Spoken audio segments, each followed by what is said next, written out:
Final Fantasy Mystic Quest was released in 1992, a year after Final Fantasy IV, or as we knew it back in '91, Final Fantasy II.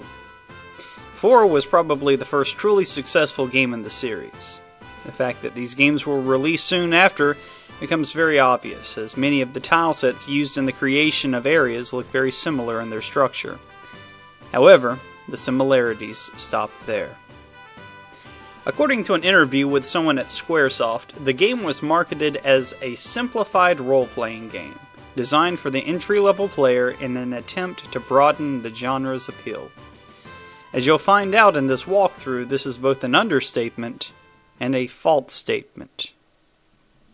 Mystic Quest was the first Final Fantasy game officially made with an American target, probably lending to its moronically simple interface and childish dialogue. In fact, the rumor for the last few decades is that video games in general are far more simple today, giving the player a lot of extra help, hints, and so forth, because the American market is such a rich market for game developers. In other words, Western culture is dumb. Now, I'm not here to argue for or against that argument, but this game could certainly be used as evidence in such a debate. P.S. Wikipedia states that the original cartridge, when bought, came with the strategy guide. Not that I'm saying anything, I'm just saying. Finally, a comment was made about the game in that Wikipedia article from a Mr. Ted Woolsey, famed translator of the SNES releases of the Final Fantasy games. Now, I don't have time to go into depth about his praise of the game, but I'll shortly get on my take of the dialogue that he translated. Consider it a trade of blows against a man that otherwise I have quite a bit of respect for. This all being said, I really don't have all that much against the game itself.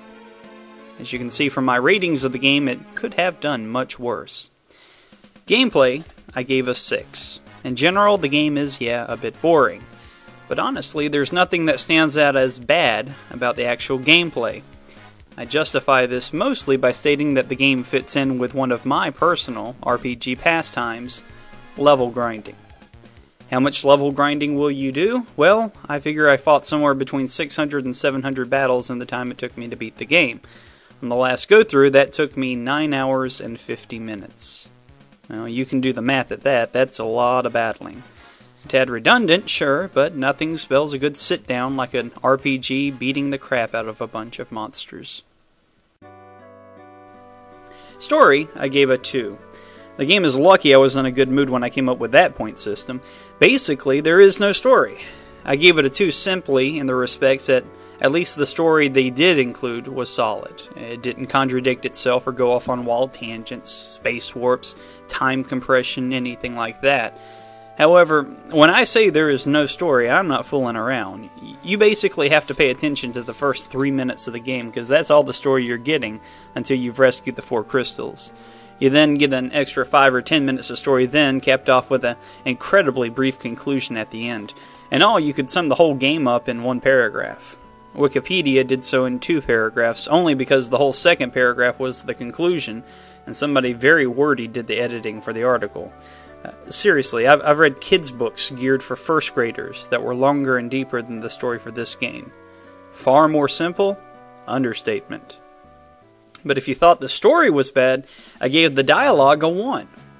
Nothing's misspelled or anything, but nothing ever said in the game is interesting. Not that I'm expecting Robert Frost to do the script writing here, but seriously, I mean, look at this.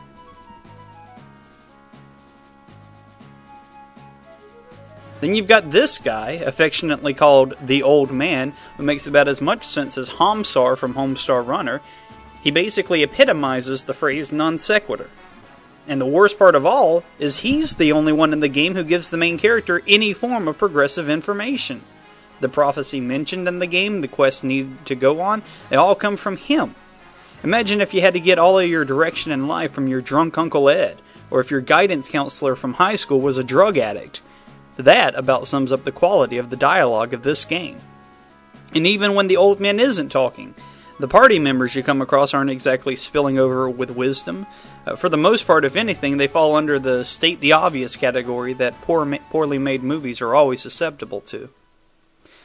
Alright, battle system, I gave it a 5. And this was a hard figure to come up with, so it's mainly an average of 2 subcategories. In general, the battle system gets a 10. I honestly really think it's a well done system. The battles are short, no long overdue animations, you can get in and done with a battle in 30 seconds flat. Bosses and odd situations excluded from that, of course. In addition, Mystic Quest adds an additional factor to the battle system that not only expedites the battle process, but actually is pretty clever. In addition to elemental weaknesses that are frequent in RPGs, the enemies in Mystic Quest are weak against certain types of weapons. Trees and worms are weak against axes, for instance. Birds are weak against wind attacks or arrows, and so forth. Not only is this clever and speeds up again, but it saves the player on magic points, which in this game are a bit more precious, especially as you get close to the end of the game. So if I were to stop here, I would say, yeah, the battle system's an easy 10. However, there's one aspect about the battle system that is simply intolerable, and that is enemy development. I have no respect for the dialogue of this game. You remember I gave it a 1. However, I'm in absolute contempt about the way that the monsters are programmed. My hugest pet peeve about this game by far. And it all boils down to this one fact. Every single battle, from random encounter number 2 to the final boss, has the ability to inflict at least one status effect on your party with a move. The issue I have with this is fairly obvious. At any point in the game, you can only have 2 people in your party. Sometimes there's just 1. I got about 60 game overs in that 9 hours 50 minutes, not because of any lack of skill on my part, but simply because my characters were either petrified or instant death before I could even move. That seems a bit unfair, and that's putting it lightly. It gets basically retarded by about 60% of the way through the game. After the 3rd crystal or so, every enemy you come across has the ability to petrify, confuse, or kill you instantly, and will do so with regularity. I mean, I joke they should have named the game Final Fantasy Status Ailments.